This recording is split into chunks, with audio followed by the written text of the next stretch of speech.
Hello, everybody, and welcome back to the PD Political Podcast. I'm Eshan Pokhrel, I'm Michael Bodeker. and we're back with the final installment of our historical election podcast. We're looking at the last election, 2020.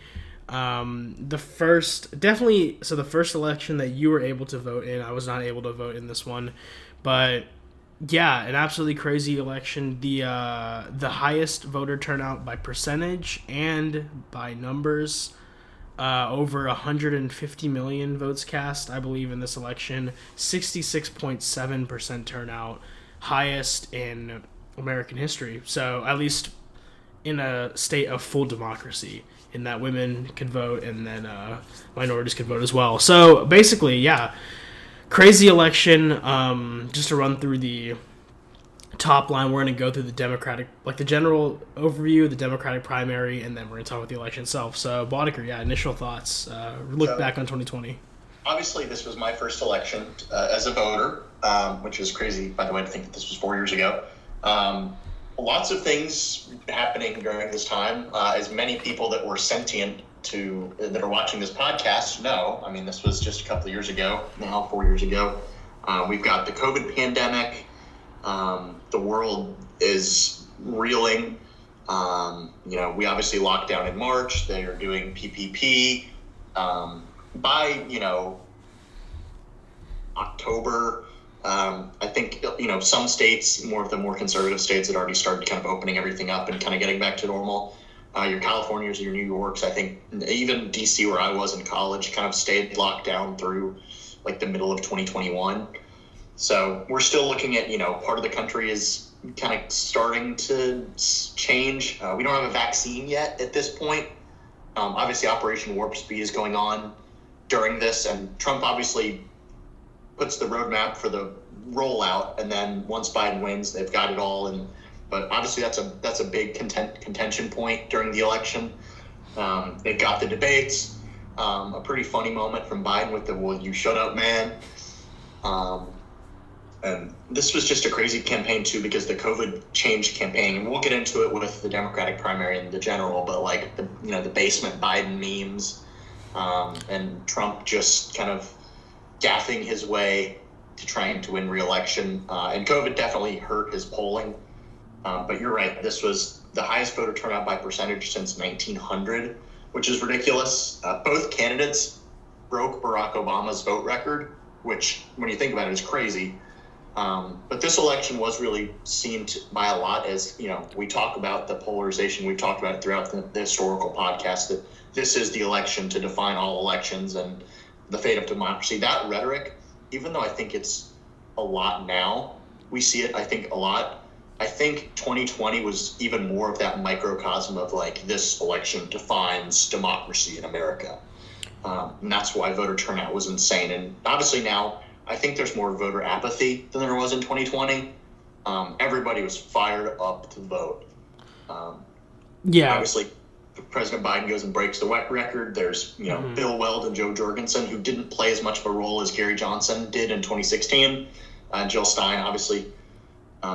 Obviously, there's also the George Floyd riots and the unrest across the country. Amy Coney Barrett, right before the election, to replace Ruth Bader Ginsburg, who passes away. Trump still hasn't repealed the Affordable Care Act. There's a lot of early voting, mail-in voting. Obviously, we see it now. Democrats tend to vote early and by mail, and Republicans tend to vote on Election Day. Obviously, Trump has kind of embraced the early voting and stuff like that now. I'm kind of trying to play what he calls the Democrats' game. Basically, this is the reverse 2016. Blue wall holds, Biden flips Georgia, he wins Arizona and Nevada, and he kind of flips that Trump, those 150,000 votes that Trump got in 2016, flipped to Biden and carries him to victory. And we look at the polling right towards the end, and then we'll get in the primaries, that Biden is leading in the RCP average by over 7 points on the way to Election Day. I won't talk too much about now, but Biden, or Harris right now is up on Trump, I think, by a little bit less than 2 points. So, but 2020 was really, we were talking about it too in our podcast, that it was probably going to be a pretty hefty victory for Biden, and that's what it ended up being. It was still very close, and obviously the controversy with the 12,000 votes in Georgia and all of that, but Biden ends up winning the popular vote by 4.5 points in what was really it was a super competitive election, but it wasn't as close as this one or 2016. And if you got more to discuss, and then we can get into the primaries, which the primaries had the most candidates in one primary in the history of the country with the Democratic primary. Yeah, the primary was an absolute mess, but in a good way. So you had like 30, I think it was like 30 major candidates that people like considered major at least. I mean, you were talking about senators, mayors, just random people, former governors, it was and then even like Michael Bloomberg who was in there. So like a lot of variation in the primary candidates, again, over like 30, way more than 30, but 30 major ones. It was funny. I remember the debates they had early on. There was like they had two or three debates with like everybody available, and they had like 20 candidate debates. They'd split it up into 2 days and do 10 candidates and 10 candidates. It's absolutely crazy. Not the case, obviously, since then. It's not normal to have 30 candidates necessarily have that large of a primary, but it was a reckoning because, after 2016, Hillary Clinton lost, and everyone was like, okay, we need to probably start over maybe. So big players in the race. I think Bernie Sanders coming out the gate was the guy that was like, man, this could be his time, This could be his chance to secure the nomination and run for president under the Democratic Party. Obviously, Bernie's an independent, so he comes into the Democratic camp for things like this. Especially after what happened in 2016. After he got screwed over in 2016. So we have Joe Biden, former vice president at this point. Obviously, now he is the president. Still, I think. Biden was a lot of people thought that he was going to run in 2016. He was kind of forced out of the race by President Obama to let Hillary Clinton go. Didn't really work out for him or anybody in the Democratic side. So Biden puts his hat into the ring. Then you had Senator Elizabeth Warren, another big one, senator from Massachusetts. Pete Buttigieg, who really made a name for himself in this primary and now is the Secretary of Transportation. He was the mayor of South Bend, Indiana. So if anybody knows where that is, that's where University of Notre Dame is. So Fighting Irish. Yeah, small town mayor who ends up throwing his hat in the ring. Then you have a lot of names. Senator Michael Bennet, just for example. Kamala Harris, now vice president, current candidate.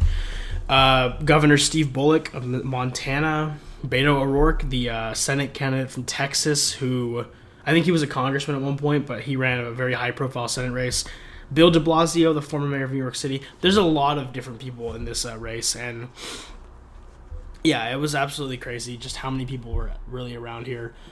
But Andrew Yang, Tom Steyer. Yeah, Andrew Yang, Tom Steyer. Marianne Williamson. Yeah, Mike Gravel was up here he was a former senator, and then I think he ran for president in 2008 as well. So yeah, a huge field.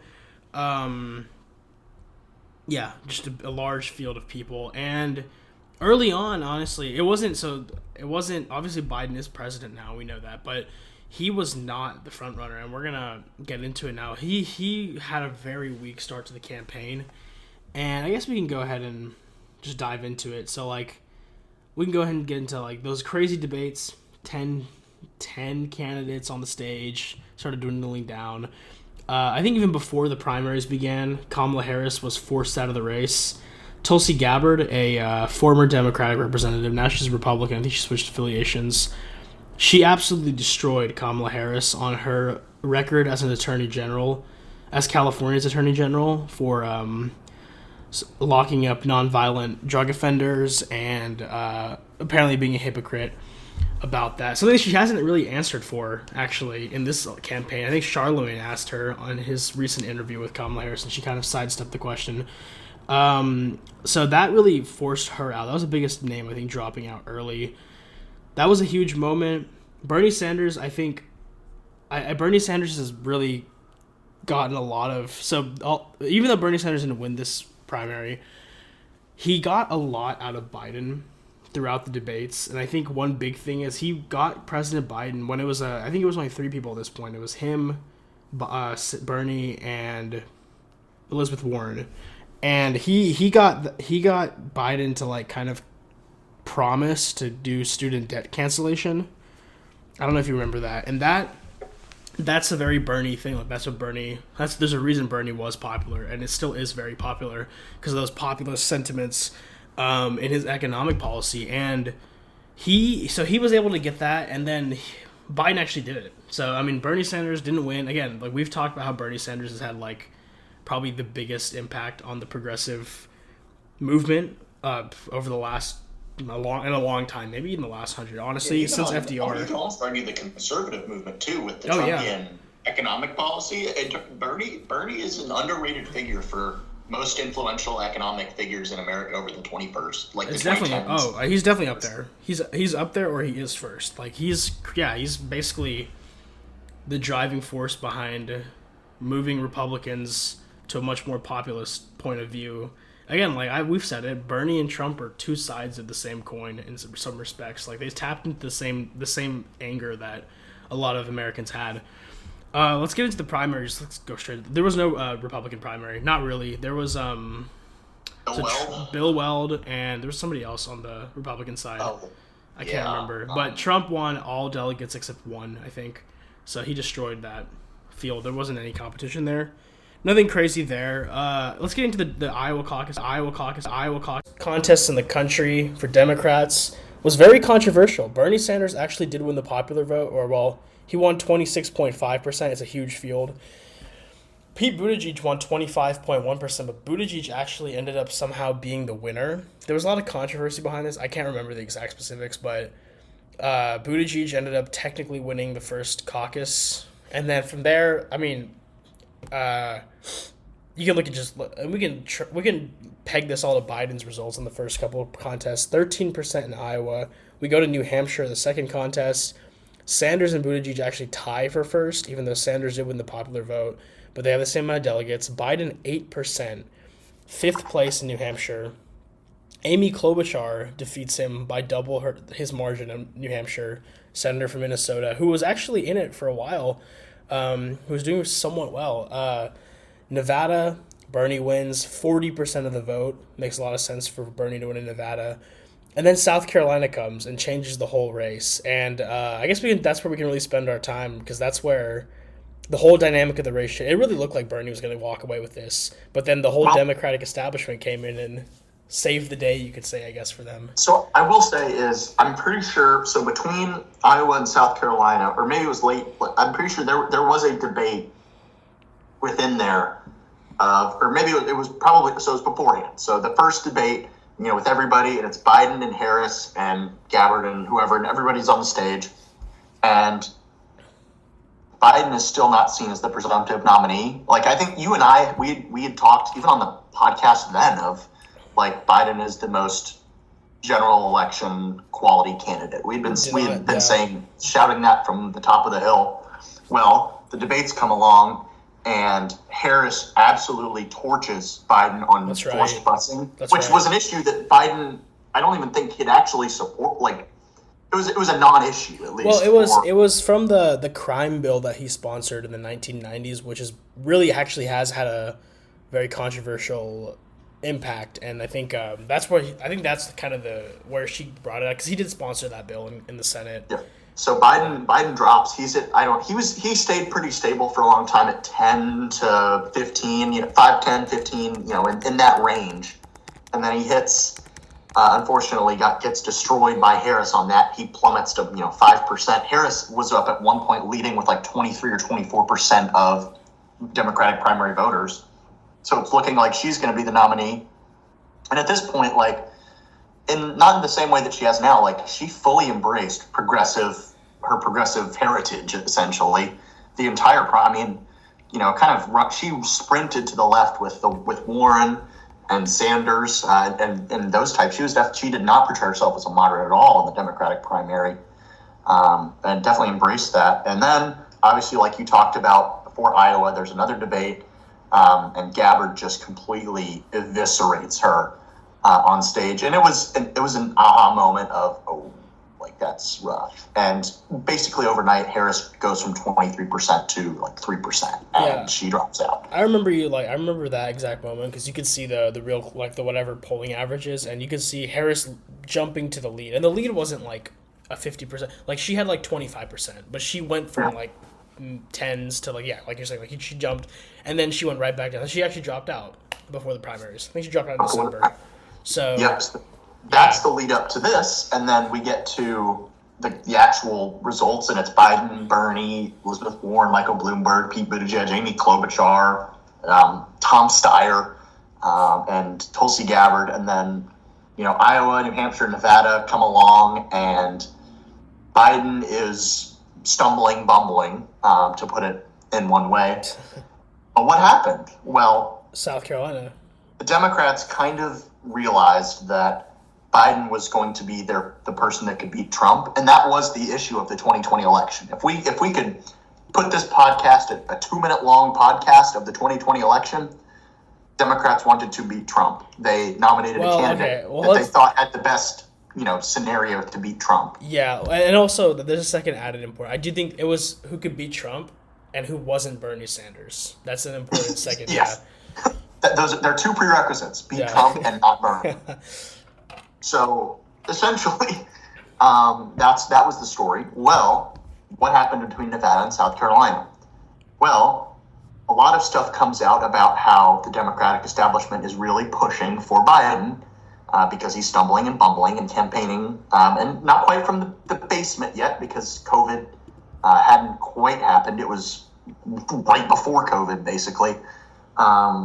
Jim Clyburn, who I believe was House Majority Whip at the time, because I think Democrats had the House. I think he was. Yeah, he was very influential in Congress. Yeah, Jim Clyburn is one of the most.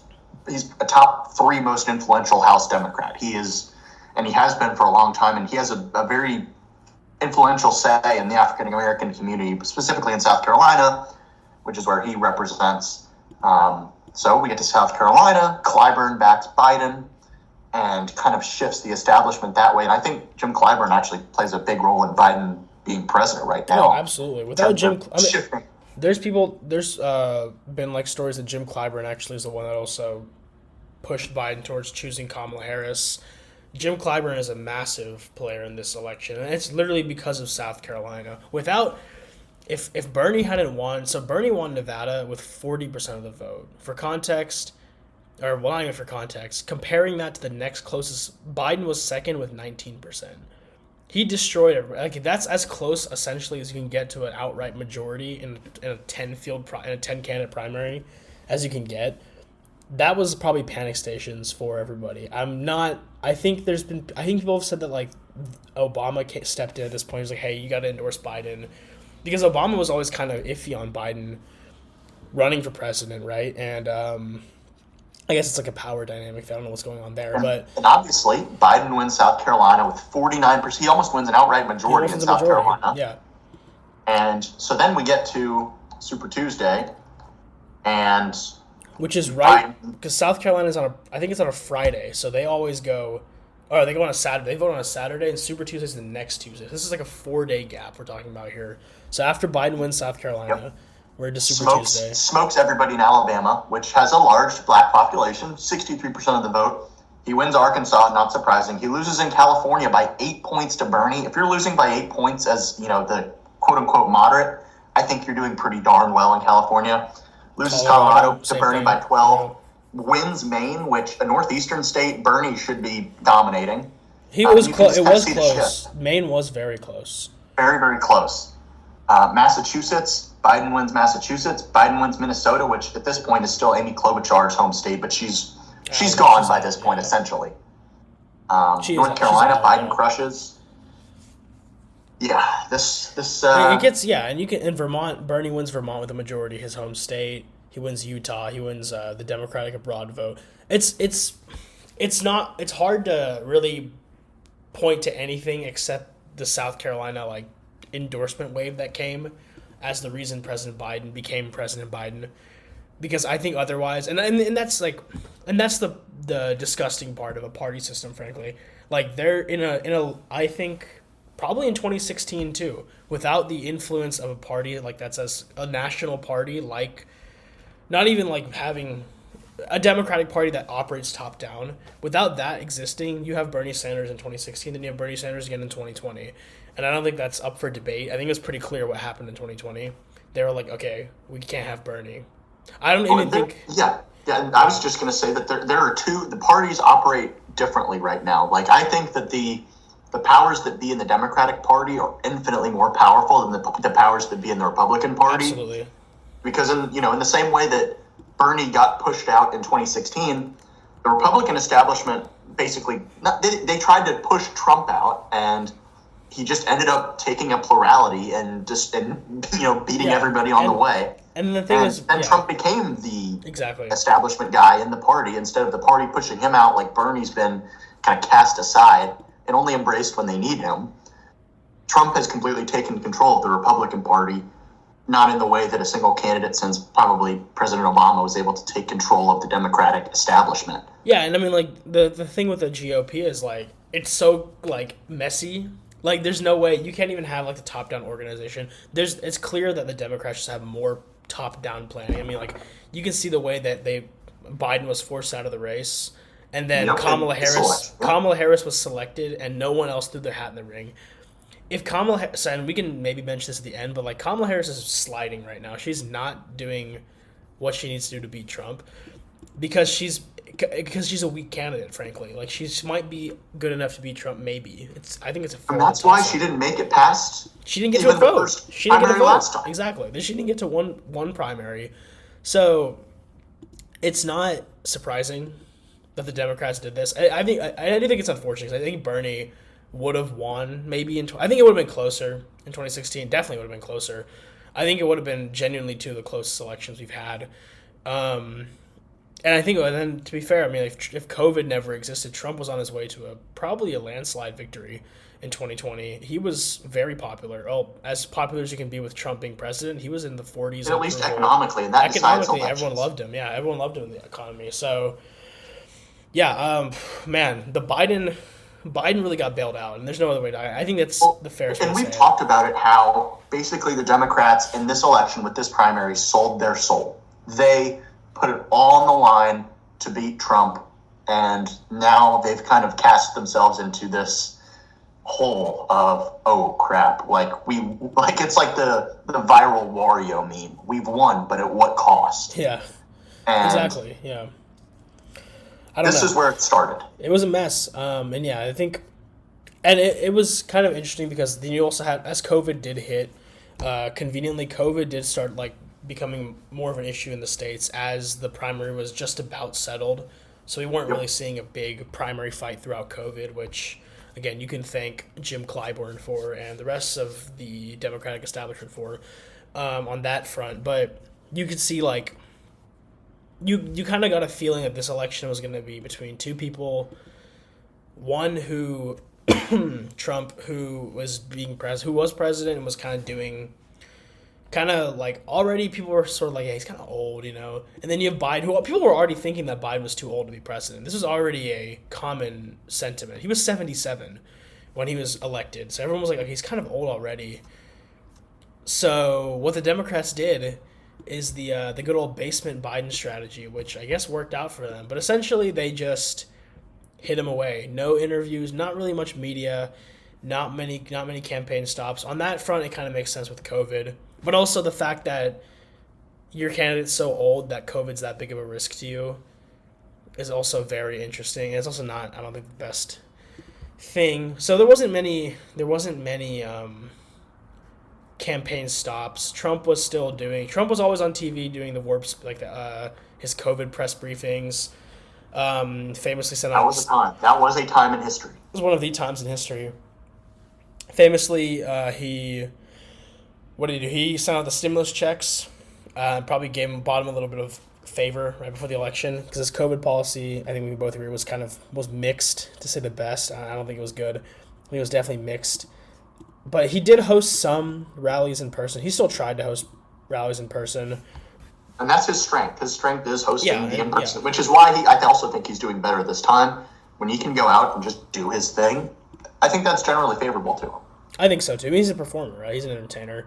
Biden, on the other hand, literally was just locked up. There was days you wouldn't hear from him, you wouldn't see him do anything, all that. They did have debates. They actually had more debates than they had this time, which is kind of funny. But they hosted 3 debates. Well, they were going to host 3 debates. I think did they host all 3 or did they only host 2? I can't remember.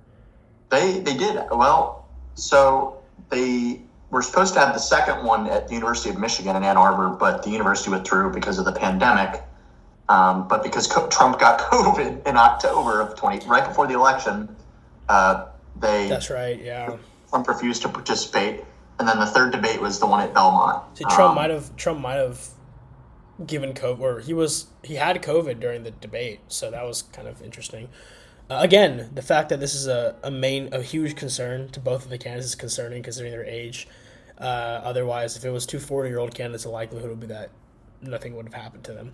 Well, remember, Trump gets COVID and he goes that they tested my DNA and it wasn't DNA, it was USA. Yeah, that's one of the best memes Trump's ever gotten out. I think I have it on my phone. I send that to people regularly. That one's good. That's a good Trumpism. That did ignite patriotism in a significant minority of the population. That one was good, man.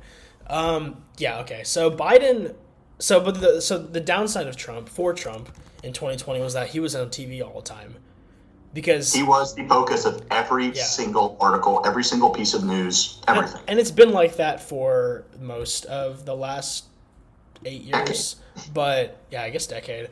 But what was worse was that you're not seeing Trump in this time period. You're not really seeing Trump for what he's doing or him campaigning. You're seeing Trump in like kind of failing and kind of providing you a worse life. And that like everyone's watching TV. Everyone's kind of staying at home because they're being forced to. So you're not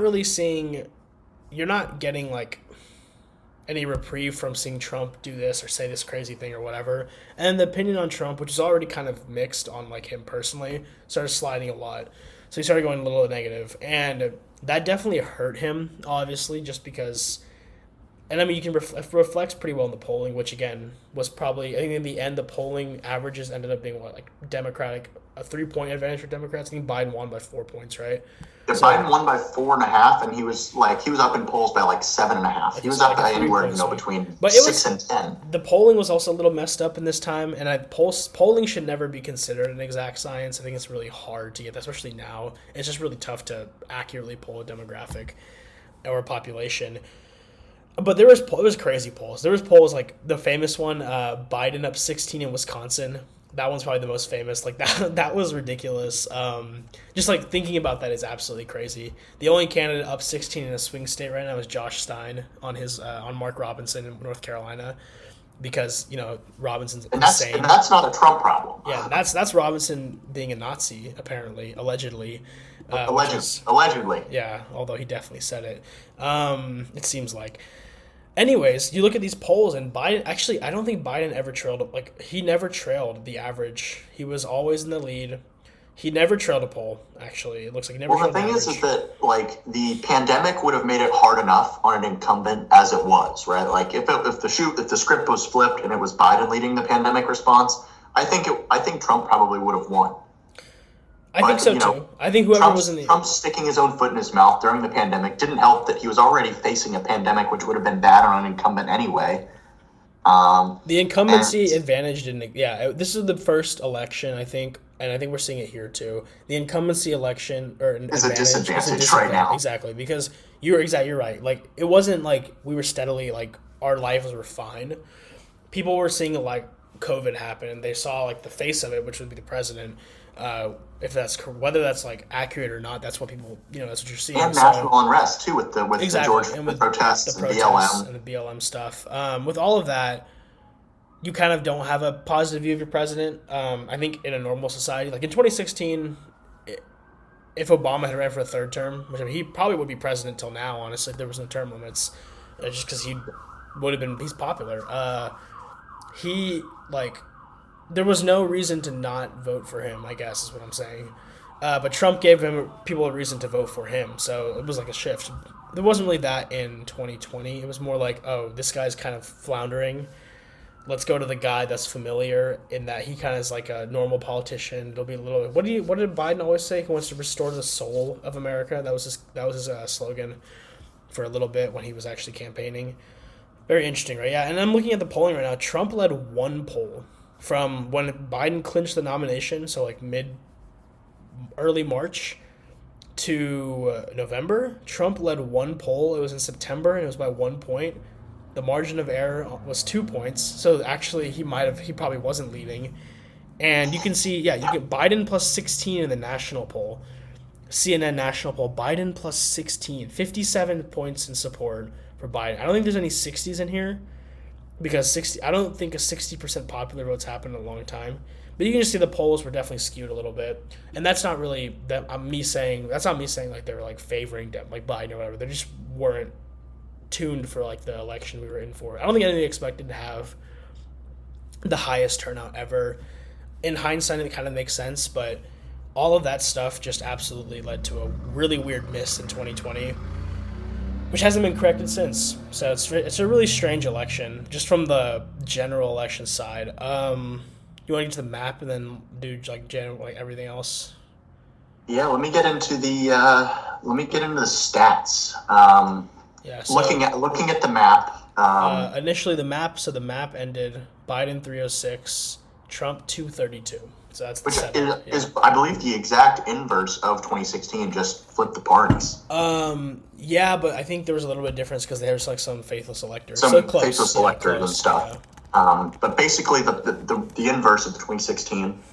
The blue wall holds. It comes back. Who knows what will happen in this election? But if we want to look at the margins, Biden wins by 11,000 votes in Arizona. Biden, let me go ahead and pull up his individual vote share. Biden wins by 20,000 votes in Wisconsin. He wins by those famous 12,000 votes in Georgia, which gets Trump impeached again. He wins by 80,000 votes in Pennsylvania. He wins by 40,000 votes in Nevada, which is a bigger margin. It's about 2.5 points. He wins by almost 3 points in Michigan. Wisconsin and Arizona and Georgia were incredibly close for Biden and Trump. I think that I'm pretty sure with this math, 232 would have been 240. It would have been a tie if Trump won Georgia, Wisconsin, and Arizona. 26 plus 37, so 232 plus 37 is 269, right? It would have been a tie, yeah. So this election, the margins are crazy. We were, about 42,000 votes from a tie? Yeah, and again, and that's wild to think of.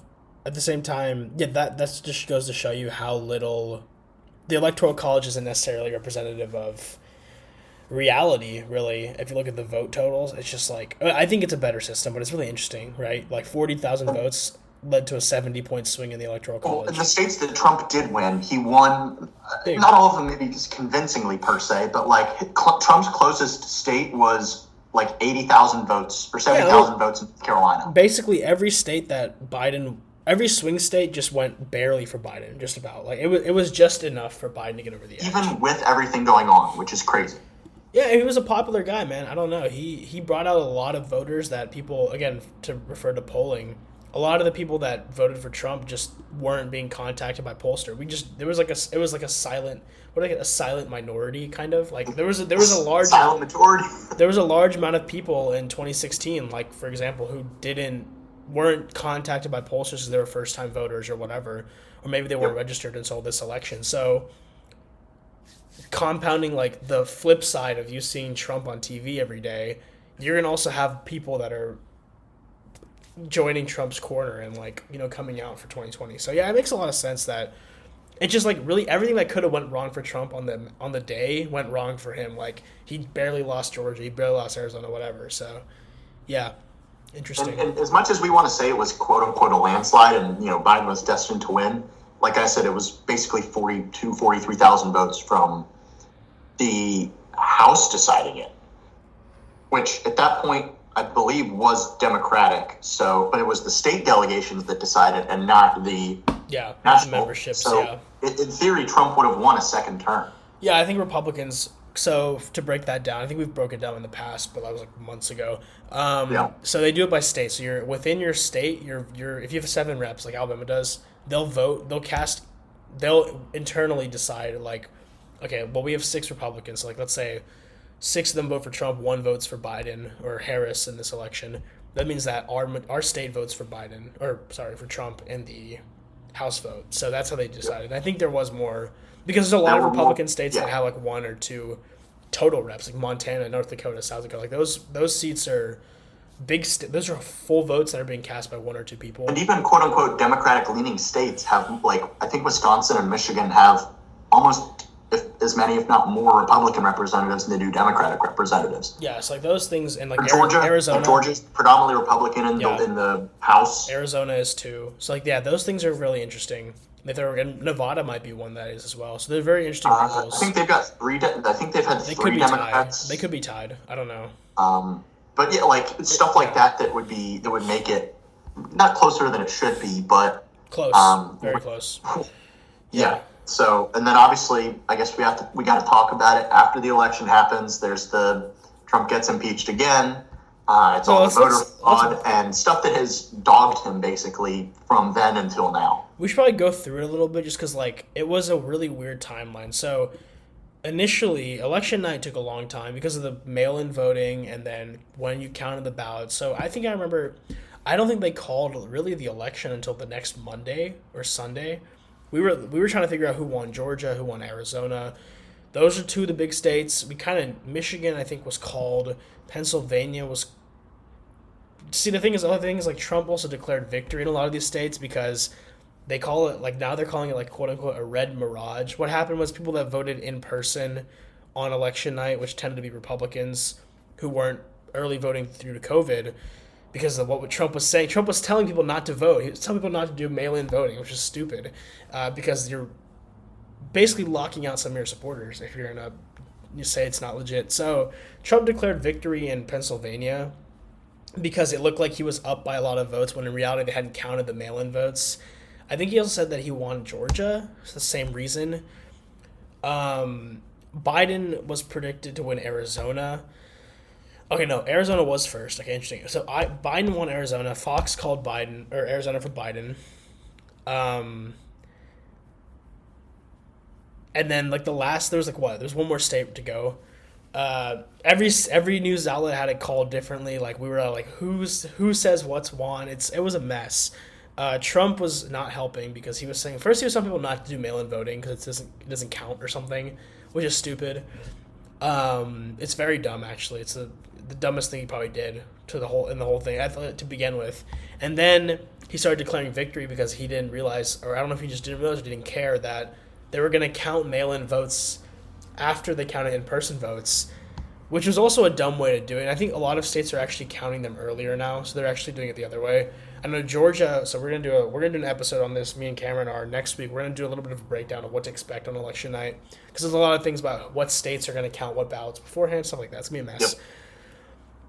So, yeah. So Trump declares victory in Pennsylvania. Big 20 electoral votes. Could have probably won the election. Messy. Just keeps counting. Georgia recounted, I think, right? Did they recount? I think they recounted. The Secretary of State was Republican. He got a lot of... Brad Raffensperger. He had a lot of... Trump really doesn't like him. And Trump really unleashed all of his anger on him because he said to recount and then ended up... Georgia did go blue. Funnily enough for Raffensperger, he ran for re-election, destroyed his challenger, who was a Trump-backed member, Jody Heiss. I think was it David Perdue, the former senator? It was Jody Heiss, the congressman. Oh, you're right. So Heiss got absolutely destroyed. I mean, like Heiss, I think Raffensperger won with like 54% or something. So, and it looked much worse early on. It looked like it was going to be 50s, like 60%. So, convincing win. So, kind of proved that people did care about the whole like the U.S. over like what Trump says, which I think was a good sign. And then of course Brian Kemp also won re-election, the governor who also stood up to Trump.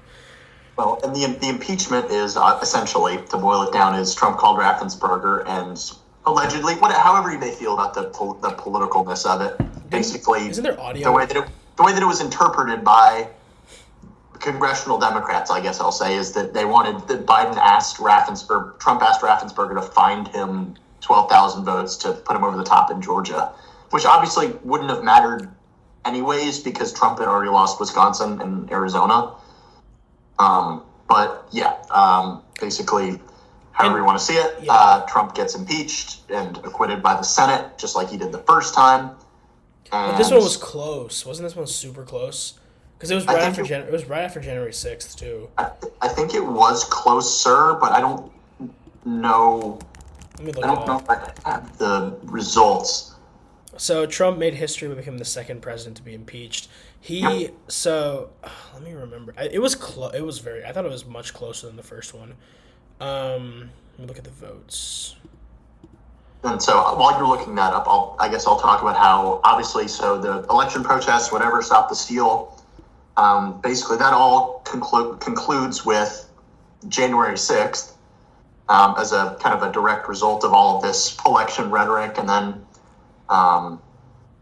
the 12,000 votes, and then his behavior on January 6th, then his second impeachment, and obviously January 6th, and election denial still being an issue for Trump 4 years later. It's pretty much, I don't know how you feel about it, but I think it's probably the one question that Trump can't give a good answer to. Some stuff, he's given a good answer to once or twice. The January 6th answer in his debates is always his worst answer. And consistently. So the vote total was guilty 57, not guilty 43. So you need a 2/3 majority. So he was still 10 votes short.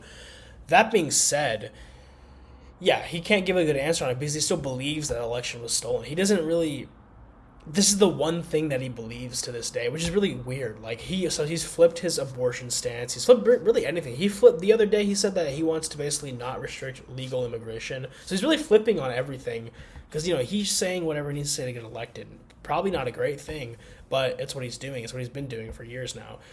He did not. Yeah, he genuinely thinks the election was stolen from him. It's been proven that it hasn't been stolen. At the same time, it's also like kind of funny. Like mail-in voting is actually the safest form of voting. It's not really it's not feasible to do voter fraud. It's not possible to have voter fraud in a widespread enough lens to really impact any election outside of maybe like a local election, which shouldn't happen. Like hopefully that's not happening. But it's just not possible at the presidential level. It's ridiculous. It's probably not possible at the congressional level, frankly, because you have to fill out thousands of ballots. As like if one person that's committing voter fraud has to fill out thousands of fake ballots. So first he has to receive the ballots, then he has to fill them out, and then they have to verify them, and they have to make sure they don't get caught. So all four of those things happening it's an infinitesimally small chance of happening.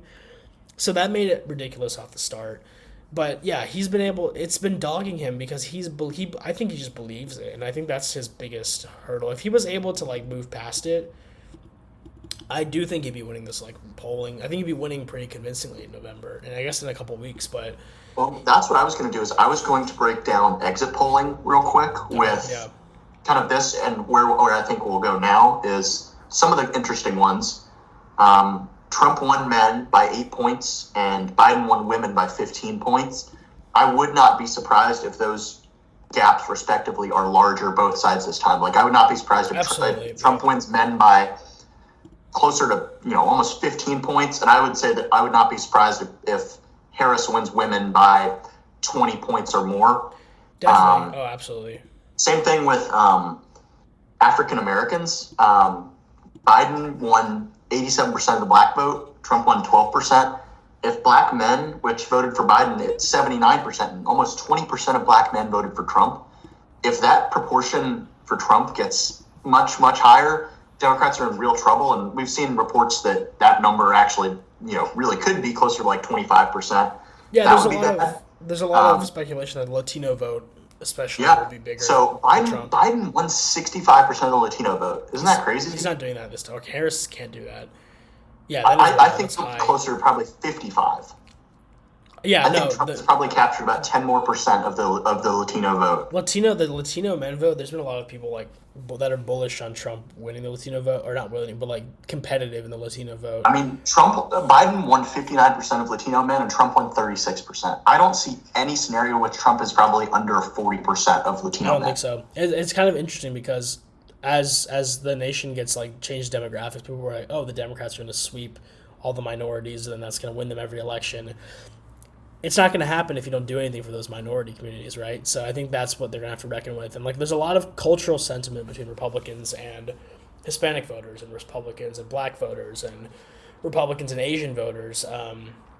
Really, everything but immigration is like, and even in some cases, immigration is like, there's a lot of cultural alignment and like economic alignment with those groups. So yeah, we're gonna see where these things break down. The Latino one is especially interesting because like and the Republicans have made like a lot of outreach to the Black community too. Like famously, Vivek Ramaswamy, when he was running for president, he'd always go to like inner city communities because he wanted to campaign in places that Democrats were quote unquote always going to win. I think it's smart. Trump was in New York or something. He's at a barbershop the other day, and like that's like a photo op obviously, but it's been like a common theme, and I think it's definitely it's a strategy that, I mean, if the Democrats aren't going to like actually provide for the voters that they've trusted them for so long, then it might as well try it, right? Well, and here's a crazy stat. Of people polled, there was 41% of the total electorate that said that their family's financial situation was better off than 4 years ago. 41%, almost half, or I guess 2/5. 72% of those people voted for Trump.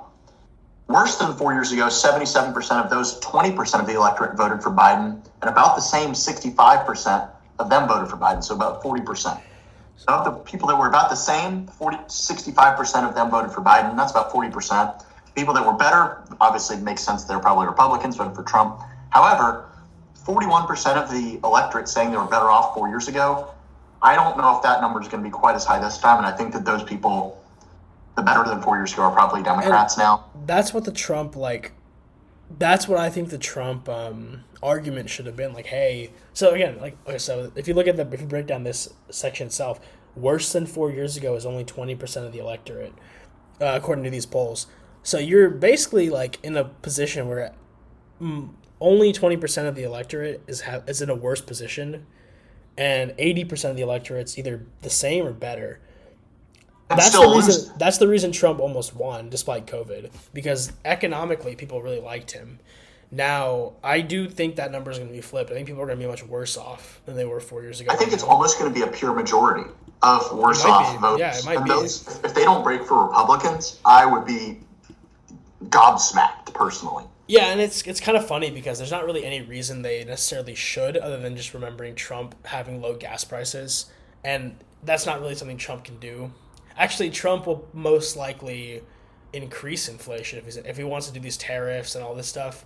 He will undoubtedly increase it. I think both candidates probably will, but Trump has been very vocal about tariffing and other like just inflation creating like policies and price control things, the price raising policies that actually aren't better for the economy. But he still has I guess the aura of being a businessman and having that cachet. And it's going to give him an advantage because people just assume Republicans are better on the economy, even though if it's necessarily not true. I don't think in this case it actually is true, weirdly. But I do think he's going to benefit from it.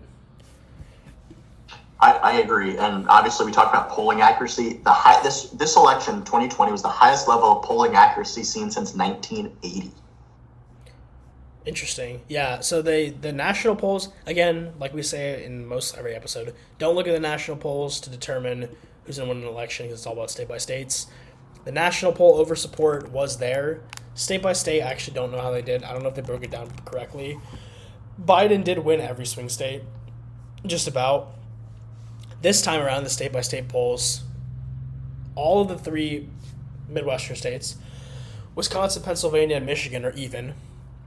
Nevada's even. North Carolina, slim +1 Trump. Arizona's +2 Trump. Georgia's +2 Trump. And they also have Florida and Minnesota here, but these are all pretty standard. it's this is much tighter of an election than it was last year, believe it or not. I don't even know how that's possible, but that's where we are, and it's going to be really interesting to see who comes and turns out, because I think we probably both agree turnout will be less, just because I mean that was a crazy amount of people voting in 2020. But yeah, no, but at the same time, the national polling has Kamala Harris up 2.4%. But if you look at the state by states, Trump is winning everywhere, or he's even everywhere, and he's been making ground up. We've talked about like what do you look like? We've talked about before, like lower turnout generally benefits Republicans. Yep. Generally does, and with lower voter turnout, I think that's a green light for Trump. I mean, do you think that they'll underestimate him again this time? Like, I mean, Harris is up 2 to 2.5% in the polls. Like, is the silent Trump voter still there? I almost think that there's a silent Harris voter. I would not be surprised.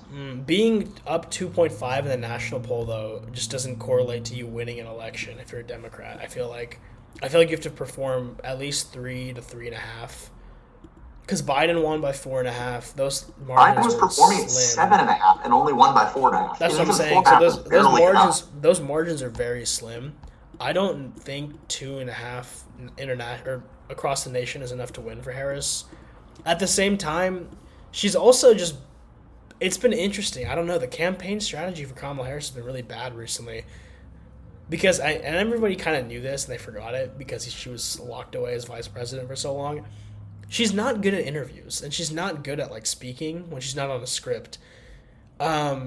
She wasn't horrible in the Breakfast Club interview, which is definitely a more friendly interview anyways. Definitely was. I watched the whole thing. Definitely a more friendly interview. She wasn't great in 60 Minutes. Brett Baer was super aggressive in the Fox interview, but she still wasn't. I mean, there was a reason he was aggressive, especially on the immigration section. The Brett Baer one might be not borderline catastrophic, but it definitely shows. I mean, he was very aggressive, and I think initially I was like, "Oh, this is really bad for Harris," but like he was super aggressive. But at the same time, there's a reason he was, and if you watch the interview, especially the immigration section, which is the first 10 minutes of it, like a 25-minute interview, I think you see that like she didn't. You could see, and I think Brett, what he was doing was he knew that she was deflecting, and he wanted to get that answer out of her. Now, there's a lot of reasons for that. I'm very confident that Trump probably had a call in at Fox News trying to make sure that there was an aggressive interview. But Brett Baer isn't necessarily a Trump fanatic, so I think he did a good job. But but the problem is that you're seeing somebody that hasn't been able to think on her feet and really give an answer, because like Trump says a lot of crazy shit, and he like does a lot. He goes off the rail. He calls it the weave, where he just like connects a lot of things. But in the end, he will answer something. He will answer it. You don't have that with Harris, and I don't think. But the problem is she can't get away with it like Trump can, because Trump's just a gifted like entertainer and personality. He's able to do that in a way that no other politician has been able to in our lifetimes, probably ever. Harris is just more of a standard politician, so when she's deflecting, like when she's asked about like straight up like, do you apologize to Lake and Riley's family for her death, and like she tries to deflect and try to move the conversation, it's not good. It's just not the same, right? And that's not really a criticism of her, because that's more of just like every politician except Trump. It's more of just a unique talent of his that he's been able to exploit for the last decade, and he's still able to, much worse than before, but yeah. So, yes, long story short, President Biden wins. President Trump gets in a lot of trouble for saying that President Trump won. He gets impeached, and here we are. Yeah, here we are. Now we're here. Those criminal cases really just went away. It's kind of crazy that like he got everything to work out, and they haven't really been as big of an issue as I thought they would have been in this election. Well, I believe there's stuff getting unsealed on Monday, I think. There's the evidence apparently that Jack Smith has against Trump on, I don't know which of the cases that they're running. I honestly don't know if that will play a huge part. Well, we haven't gotten anything big yet. Where's our October surprise at? That's what I want to know. I don't think it'll be that, though, because that's not a surprise. We know what's happening. So I don't know. But that's the thing. Like, I don't know if people really care about the details. I don't think they maybe should, because like, and that's another thing that I actually do want to mention. I was talking to a couple people about this. There's a large chunk of Trump supporters who really just don't believe that he's going to do anything he says. He's saying some crazy things right now about like locking up journalists, locking up political opponents, absolutely insane things. there's still a large amount of people who just don't believe that he's going to do any of it, and they're going to vote for him because they like the vibe. I mean, it's kind of like, oh, I like what you're saying in spirit, but it's not going to happen. It's really fascinating because I think it's definitely a large part of the population. Like, there's obviously the crazy, like the fringe people that are like crazily believing everything he says. Yeah. But then there's also like a lot of like pretty standard conservative people that are just like, hey, I mean, that's crazy. He's not going to be able to do it, but I still like him.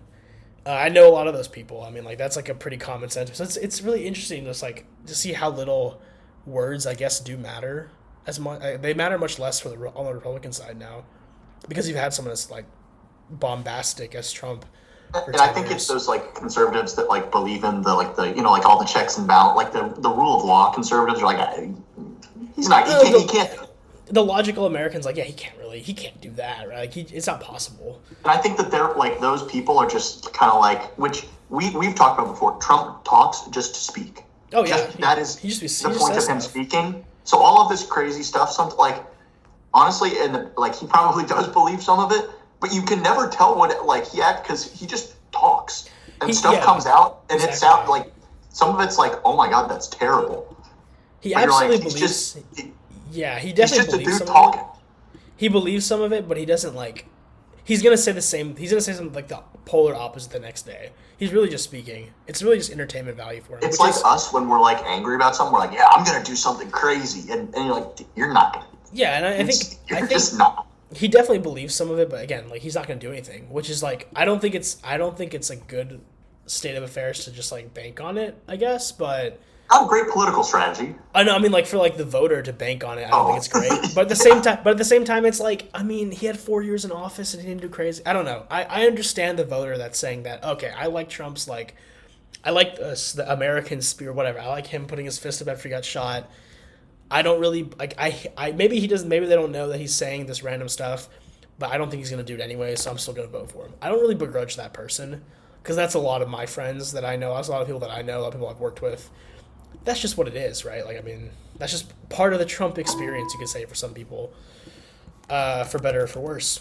I don't know. So, yeah, I guess that was 2020, huh? I guess that's 2020. We are done with the historical elections. What we're going to do next week, or one of the weeks before the election, is really just walk through some of the big, like, what to watch for things on election day. Not necessarily political, more like, okay, we're going to see most, like Georgia, for example, they just ruled that you can't wait till election day. You don't have to wait to count mail-in votes, whatever, which makes a lot of sense just for, like, poll workers.